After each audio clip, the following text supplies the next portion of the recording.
So, Charlotte, part of your homework last week was you were going to call your cousin, connect with her, and then see if you and she could go out for coffee or do something. And did you do that? I did.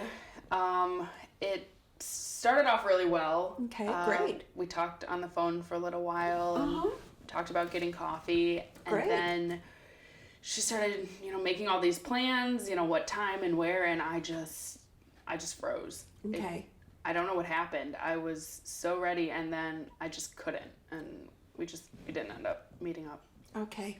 So, first of all, I think it's really important that you see that you were able to make the phone call. Yeah. Because I think that's a pretty big step for you.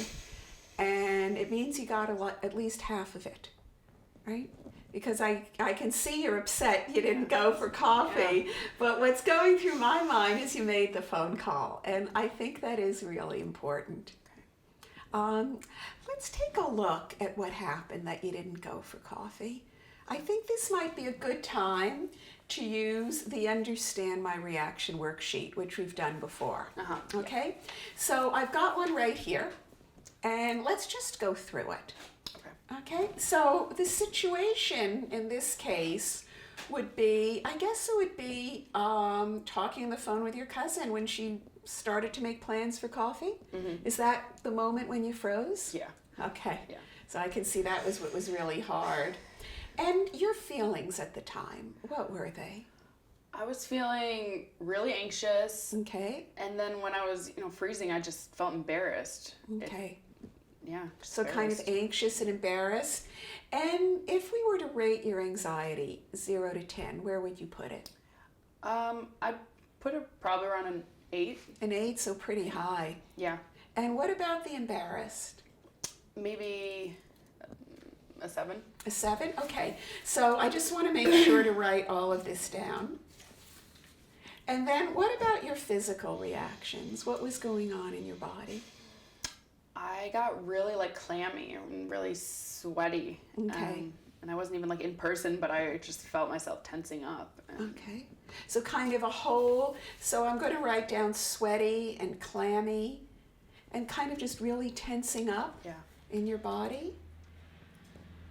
And again, if you were to rate it, this kind of the sweaty, clammy feeling, 0 to 10.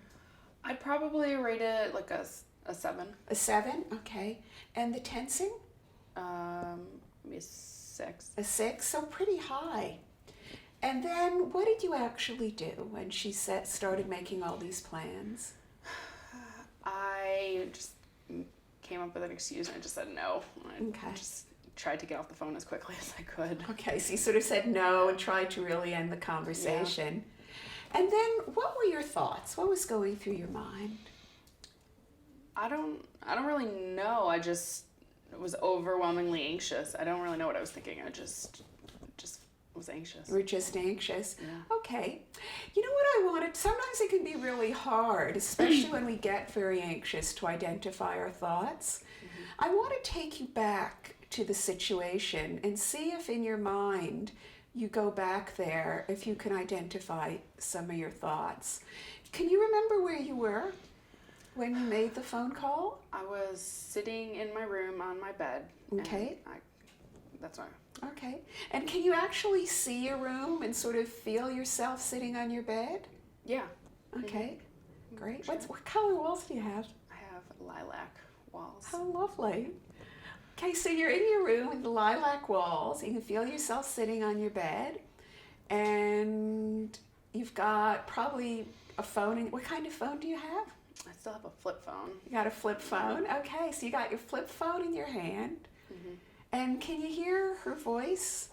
Yeah, she's got this particularly scratchy voice. Okay, so she's got a kind of scratchy voice. Yeah. And what's she saying to you? She's saying, what'd she say? She said there's this new coffee shop right down the street that she wanted to check out. Okay. She was talking about meeting up there. Okay. And as she's saying that, what thoughts are going through your mind? I was just nervous, and I thought that she was probably gonna, look so great, and I was gonna go there and look disgusting, and she was able to tell I was depressed and that everything was wrong, and she was just gonna ask me about what happened, and I don't want to talk about that with her. Okay. And it just all bubbled over, and it just didn't want to do it anymore. Okay. So when you started having the thoughts of she's going to look great and I'm going to look terrible, and then I hear other thoughts of she's going to ask me and I don't want to talk about it.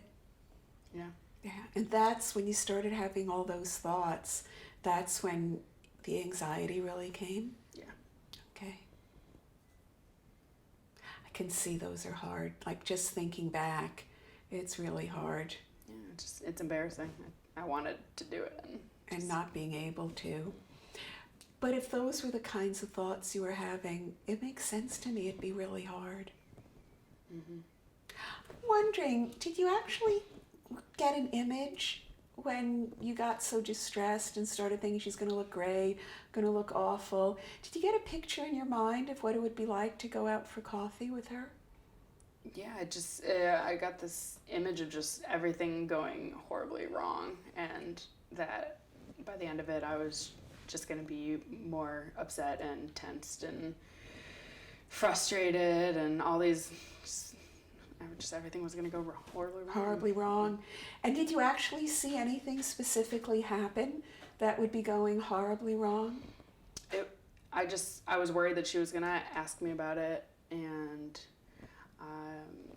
I was going to get red and, and just sweaty. Mm-hmm. And I don't know.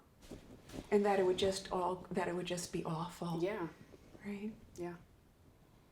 Charlotte, when we look at what was actually going on with you, right? Like when we look at, I'm going to write down some of the thoughts you said, because I think you did a good job of identifying them. So one thing is you did have an image, right?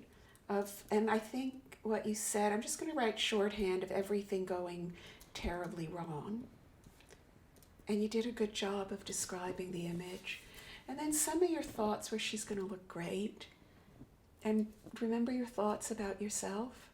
That she's been able to tell I'm depressed, and that I've gained weight, and just... Okay, she'll tell I'm depressed and I've gained weight. She'll see that. Okay. And other thoughts? I think those are I think you've done a good job of capturing them. When I look at what was going through your mind, it makes sense to me it would be really hard to go out for coffee with her. What do you think when we kind of lay it out like this? I mean, when I look at it like this, it's no wonder I was so anxious, but... Yeah. I think you're right. It is no wonder that you were so anxious. What I want to do next is spend a little bit of time looking at the thoughts and images that go through your head. I know that's really hard to do, because they are painful. But I think if we look at this, it's pretty clear that they're driving a lot of the anxiety. And as hard as it's going to be, I think it's important we look at them. Okay. What we saw here is that Charlotte's image was probably more of a catastrophic image than what would happen in reality.